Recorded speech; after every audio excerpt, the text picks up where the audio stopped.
Oh, there you are, YouTube. So, yesterday for Father's Day, my family got me X-Men New Mutants. Actually, I think it's just called New Mutants. And um, so this movie got pushed back. I thought they were going to do reshoots. I don't know if any reshoots happened, but it got pushed back and back and back. And then when everybody saw it, they were like, oh, that was bad. That was terrible. But here's the thing, I don't know, like I'm biased because I mean I could be biased. I I think there's a degree to me that is biased, but I can also, because the X-Men franchise, the Fox X-Men franchise is my favorite superhero franchise out there, but I can also recognize when they make bad movies because I do not like X-Men Origins Wolverine, but I don't think anybody likes that. And I don't like Age of Apocalypse. Is that what that one's called? Yeah. And I don't like Dark Phoenix. So I think I'm able to say which ones, that there are bad ones, even though I am biased and it is my favorite. They have some highs and they have some very bad lows, some terrible, terrible lows. But this movie, New Mutants, it seemed like, from what I heard, that it was going to be one of those terrible lows that nobody could like at all.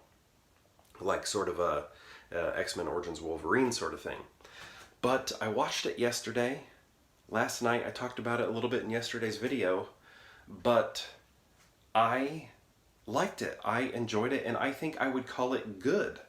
Like, I think, I mean, maybe I need to see it more times to dislike it, but I'm perfectly happy loving it.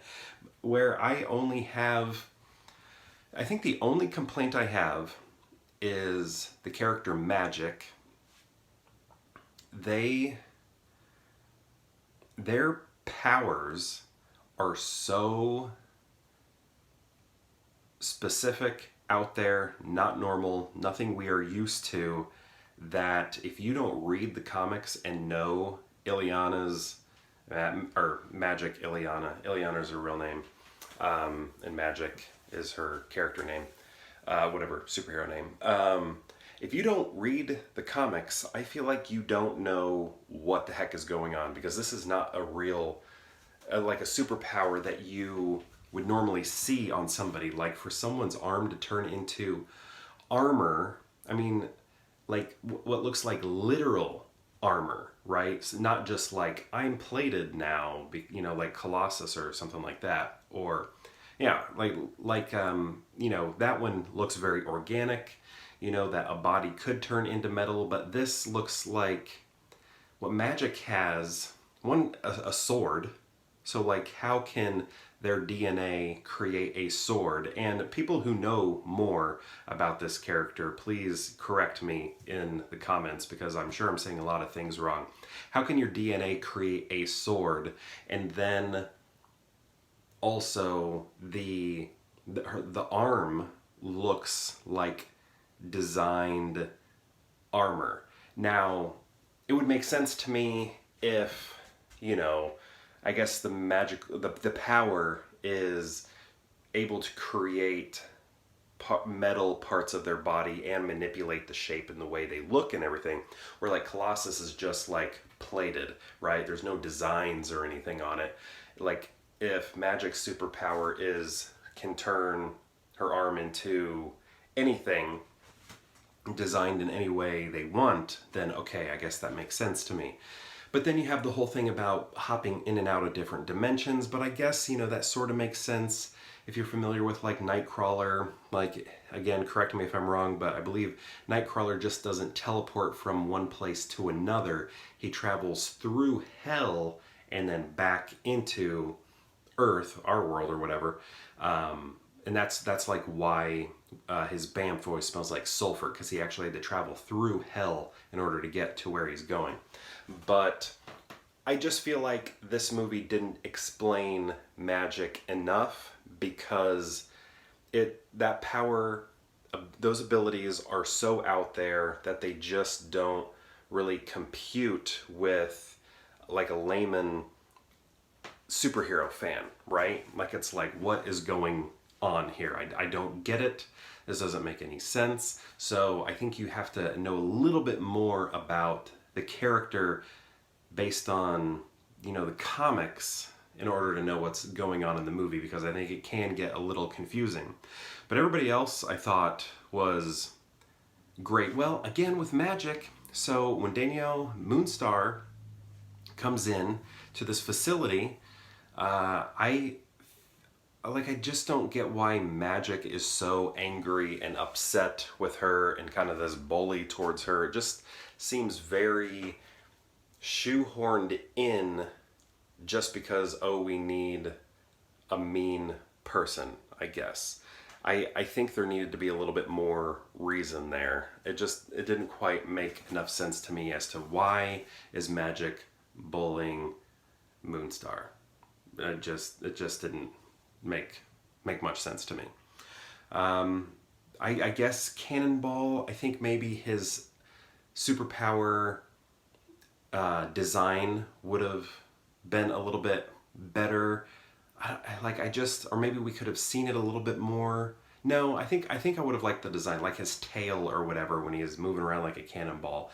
I wish it looked a little bit more like fire or something, but I don't know. That is nitpicking there. That is completely fine. Sunspot, who I kept thinking his name was Chamber, Chamber, but I just, for some reason when I was watching the movie, I was like, what is that guy's name?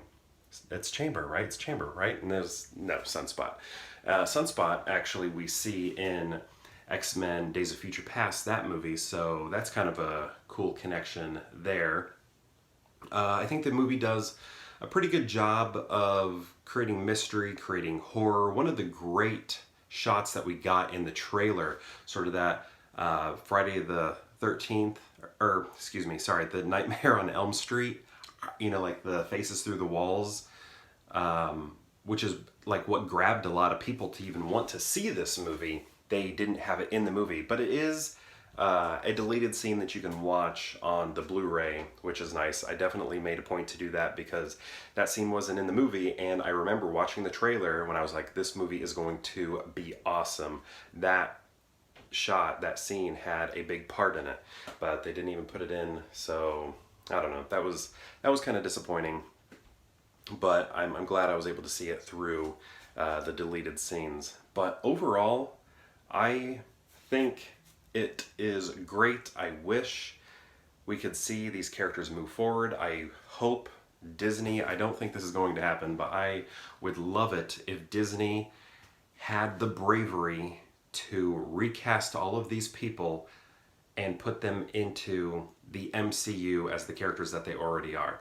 Like, I feel like I still need to see like that Spider-Man movie with Jake Gyllenhaal, but I feel like I've heard little bits about it where it's about other dimensions. So, just go to the Fox X-Men universe, pluck all those characters, pick and choose different actors or whatever, and then place them into the MCU, because I love the Fox X-Men and I want to see them in the MCU, done by the MCU, and see what happens. I think it would be great, and I really like these characters, this group of actors, and would love to see them do more in with the New Mutants. It's not going to happen, but that's like a dream. So, and in the end, I guess I'm maybe one of the few people who actually like this movie and would definitely not put it last when I'm ranking all the Fox X-Men movies. So I